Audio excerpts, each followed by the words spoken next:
নমস্কার, আমি সমিতা আর আমার পেজে আপনাদের সবাইকে স্বাগত। আজকে বানিয়ে নিব মিষ্টি কুমড়োর ছ্যাঁচড়া। কিছু কিছু রান্না সরষের তেলেই কিন্তু বেশ ভালো লাগে খেতে, আর এই রান্নাতে আমি সরষের তেলই ব্যবহার করছি।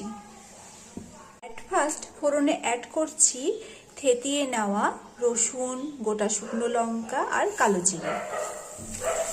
রসুনগুলো লালচে রং ধরেছে। অ্যাড করে দিচ্ছি হলুদ গুঁড়ো আর লবণ। মিষ্টি কুমড়োগুলো অ্যাড করে দিলাম। তেলের ভিতরেই নুন হলুদটা আমি আগে অ্যাড করেছি, আর এই নুনটা অ্যাড করার জন্য কুমড়ো থেকে জল ছাড়বে, আর সেই জলেই কুমড়োটা আমি সেদ্ধ করে নেব। এইভাবে করে দেখবেন কুমড়োর ছ্যাঁচড়া খুব টেস্টি হয়। ফোড়নের সাথে কুমড়োটা ভালোভাবে মিশিয়ে নিয়েছি। এবারে ঢাকা দিয়ে দিয়ে রান্নাটা করে নেব। দিয়ে এলাম মিনিট পাঁচেক বাদে।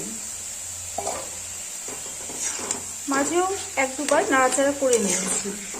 এইভাবে আরো কিছুক্ষণ রান্না করব, আর খুন্তি দিয়ে এইভাবে চেপে চেপে ভেঙে নেব।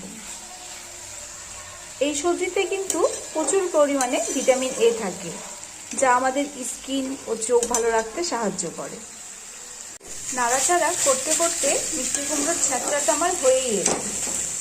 এটা কিন্তু গরম ভাতে প্রথম পাতে বেশ ভালো লাগে। আমি গ্যাস বন্ধ করে নামিয়ে নিচ্ছি। যদি মিষ্টি কুমড়োয় মিষ্টি কম থাকে তাহলে সামান্য একটু চিনি অ্যাড করতে পারেন আপনারা।